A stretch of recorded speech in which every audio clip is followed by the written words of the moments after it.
نحمده ونصلي على رسوله الكريم اما بعد سورة المائدة پارا نمبر 7 رکو نمبر 12 آیت نمبر 87 خلاصة دا رکو بس داغین اللفظی ترجمہ بدی رکو کی رد پا اقسامو دا شرک خاص کر کے پا شرکی فعلی باندی مسئلہ دا حرمت دا شراب بیان دا مسئلہ دا حرمت دا جواری دا شان مسئلہ دا نظر دا غیر اللہ بیان دا کوم شیزونه چې رب العالمین حلال کړی دي تر قیامت پورې به حلال وي او کوم شیزونه چې رب العالمین حرام کړی دي تر قیامت پورې به حرام وي دا اختیار چاته هم نه دی حاصل چې حرام حلال وګرځي او حلال حرام وګرځي. بیا دې کې درې صورتونه دي.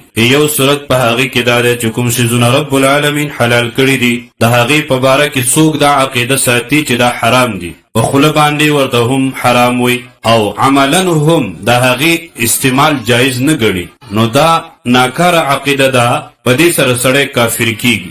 دویم هغه صورت دی چې کوم شیزونه رب العالمین حلال کړي دي دی ورته عقیدتن حرام نه وي او نه په خوله ورته حرام وي البته قسم یې خوړلی دی په قسم باندې دغه شیزونه په ځان حرام کړي نو اوس دله دا ضروري ده چې قسم به ماتي او دغه حلال شیزونه به د استعمالوي.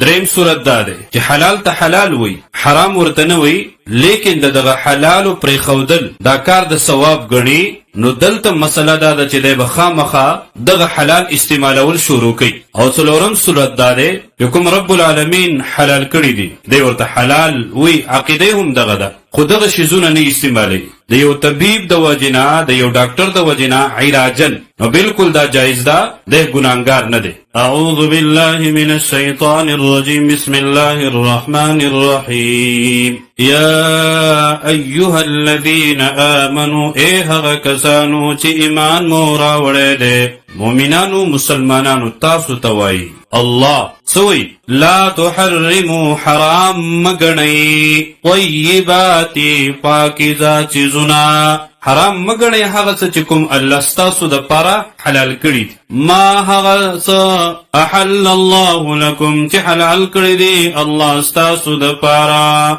او بیا چې دې کومې درجې دي هغه په خلاصه کې بیان کړو. ولا تعتدوا زیاته مکوي د حدنا متیریږي ان الله بشک الله لا يحب المعتدين من نکي محبت نکي د حدنا تجاوز کون کو سرا د حدنا تیریدون کو سرا د حد کراس کون کو سرا وذ الله حکم څه دی وکلوا او خري استعمالوي مما دهغسنا رزقكم الله چې درکړي دي تاسو ته الله حلالا طيبا حلال او پاک واتقوا الله ويريغي د الله نا الذي هغه الله انتم به چې تاسو په هغه باندې مؤمنون ایمان لرونکي نو د الله حکم اومنئ خورئ دغه حلال استعمالوي حلال. دلته مسله د قسم بیانېږي اول بغیر د ضرورت نه قسم کول دا ښه خبره نه ده بیا هم چې کله څوک قسم کوي نو قسم به په نوم د الله کوي یا په صفت د الله باندې قسم په نوم د غیر الله باندې دا جایز نه دی دا ګناه ده په دې باندې به د الله نه معافي غواړي. د قسم درې قسمونه دي. یو قسم قسم داسې دی چې په هغه باندې ګناه نشته دی. دویم قسم قسم داسې دی چې سخت ګناه ده د الله نه به معافي غواړي. دریم قسم قسم داسې دی چې په هغه باندې کفاره ده. اول قسم دا هغه دی چې کله د یو سړي تکیه کلام جوړوي لکه تاسو به کتلی وي غیر اختیاري بغیر د کومې ارادې نه بعض کسان داسې وي چې په هره خبره باندې قسم کوي والله داسې مې وکړه او تالله داسې مې وکړه نو په دې باندې الله دی نه رانیسي. دې کې بل یو صورت دا هم دی یو سړی تیری شوي زمانه کې په یو خبره باندې قسم کوي او د ده دا یقین دی چې زه په دې خپله خبره کې رښتونی یم وروسته ورته پته ولګېده چې یاره دغه خبره کې چې په کوم باندې ما قسم کړی دی زه رښتونی نه ومه نو په دې باندې الله دی نه رانیسي. مثال په طور پلار بچی ته و چې بچی ماسپښین مونځ دې کړی دی که نه دی ورته قسم وکړي چې د الله په ذات مې د قسمي مسجد کې مې کړی دی ده ته یقین و چې ما کړی دی بیا څه وخت پس د سوچ کوو ورته پته ولګه چې اوفو ما خو مونځ نه و کړی او قسم مې کړی دی نو په دې قسم باندې الله دی نه رانیسي.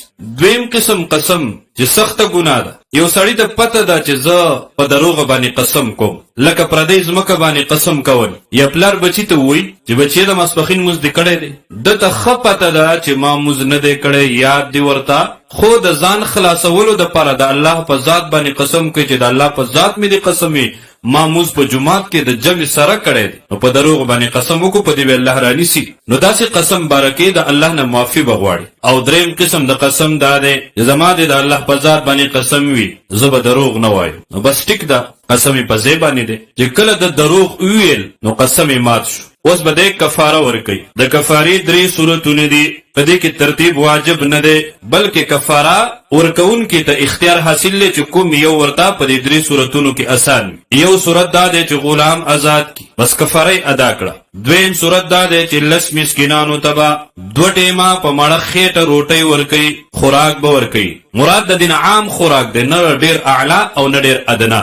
او که چېرته 10 فطرانې ورکوي نو بیا هم کفاره ادا کیږي. یوه فطرانه 2 کیلو غنم دي، که چېرې اوس غنم ورسره نه یا غنم نه ورکوي نو د 2 کیلو غنمو چې کوم قیمت دی هغه ادا کی، نو په هغې سره هم کفاره ادا کیږي. او دریم صورت کفاره کې به کپړې ورکي، جامې به ورکوي، او دغه کپړه دومره به وي چې هغې نه قمیص او پرتوک دواړه جوړ شي. اوس که چېرې غلام نشته دی، خوراک نشي ورکولی، کپړې نشي ورکولی، اوس طاقت نه لري دی، نو بیا د ده دپاره حکم دا دی چې 3 روزې به وساتي. دغه 3 روزې دا به مسلسل ساتي. لا یؤاخذکم الله، نرانسی تاسو له الله باللغو، په بې اراده فی ایمانکم، قسمونو ستاسو کې، ولکن یؤاخذکم، لیکن رانسی تاسو لرا بما په هغه څه عقدتم الایمان، چې تاسو مضبوط کړي وي قسمونه په هغې سره.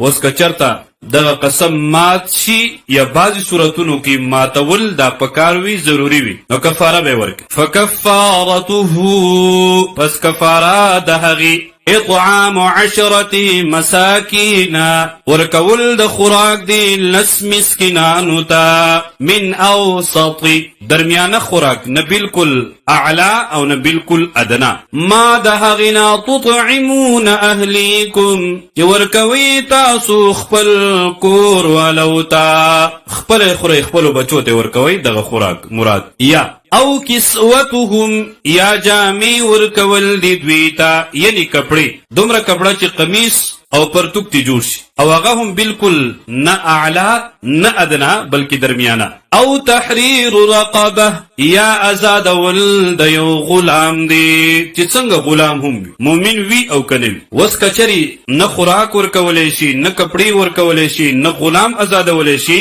اوس به 3 روزې ساتي. فمن لم یجد، پس څوک چې اوس ونه لري د دې، فصیام 3 ایام، پس نیول د 3 روزو دي. صیام جمع د صوم، روزو ته ویل کېږي. 3 ایام جمع د یوم ده، ورځې. ذلک دا کفارة ایمانکم، کفاره ده د ماتولو د قسمونو ستاسو. او په خپل قسم باندې کلکې نه دي مات کړی یا نه ماتې، نو بیا در باندې کفاره نشته. اذا حلفتم، کله چې قسم اخرئ تاسو، کله قسم وکئ تاسو، واحفظوا، او حفاظت کوئ ایمانکم، د قسمونو خپلو. یو مطلب دا دی چې بغیر د شرعي عذر نه قسم مکوئ. دویم مطلب دا دی چې کلم قسم مات کوي فوراً کفاره ورکوئ. او دریم مطلب دا دی ځان بچ کوي د کولو د قسمونو نه. کذالک دغرنګي یبین الله، بیانوي الله لکم تاسو ته آیاته، آیاتنا یعنی احکام خپل، لعلکم تشکرون، دې دپاره چې تاسو شکر ادا کوئ.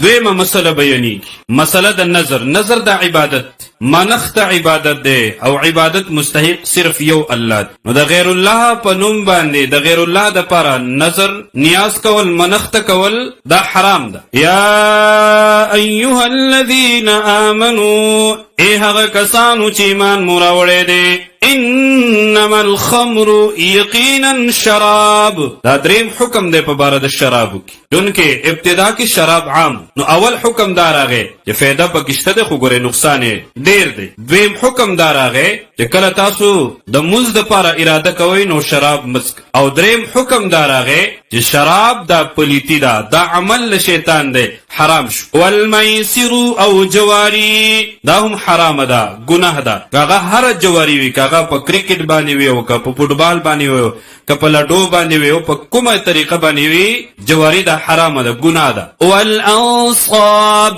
او عبادت کول د غیر الله د بوتانو یا ذبح کول په درگاهونو د غیر الله باندې. والازلام او غشی د فال، یعنی په غشو سره تقسیم کول یا په غشو باندې قسمت معلومول، فال راوستل، دا هم گناه ده او ناجایز. رجس فلد، دا ټول کارونه چې کوم بیان شو، شراب، جواری، عبادت د غیر الله، فال راوستل. او دویم حکم من عمل الشیطان، دا عمل شیطان ندی، دا کار د شیطان دی. فجتنبوه پزانو ساتي د دینا، د سکلو د شراب نه، د کولو د جواری نه، د عبادت د غیر الله نه، وشتلو د غشو نه، تقسیم معلومول په غشو سره، قسمت معلومول. لعلکم دی د پارا چې تاسو تفلحون کامیاب شي، په دنیا او آخرت کې کامیابی هغه د الله په حکم د رسول الله په طریقه کې. علت ورله بیانی،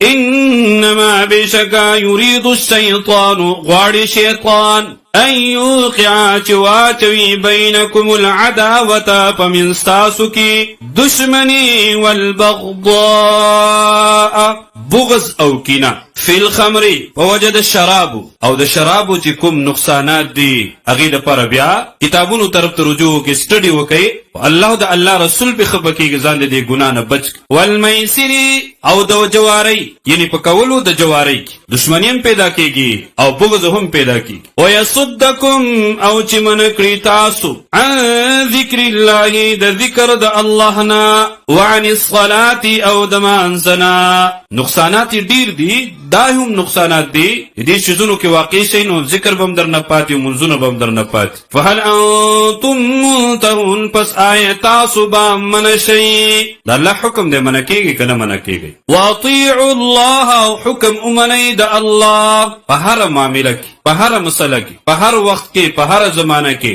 په هر ځای کې د الله حکم مني. واطيعوا الرسول او حکم امني د رسول صلی الله علیه وسلم، د رسول صلی الله علیه وسلم اطاعت په حقیقت کې د الله اطاعت د حکم منل. واحذروا او یریږئ ځان بچ کئ د مخالفت د الله او د رسول د الله نه. فإن تولیتم پس کچری مخ واړولو تاسو د اطاعت د الله او د رسول د الله نه، فاعلمون فوها شيئا انما یقینا علی رسولنا، پیغمبر زمون باندې رسول مراد محمد صلی الله علیه وسلم دی. البلاغ المبین رسول خکار دی. بیا د پختنې کولو والا الله دې در قیامت پر ورځ بدر نه پختنه. کله چې د شراب حرمت راغی د صحابه په ذهن کې دا خبر راغله چې کوم ابتدا کې شراب سکلی شوی دی یا کوم کسان د دې دا حکم راتلونه مخکې وفات شوی دي، د هغوی به څه حکم وي؟ نو د هغه غلط فهمۍ ازاله وشوه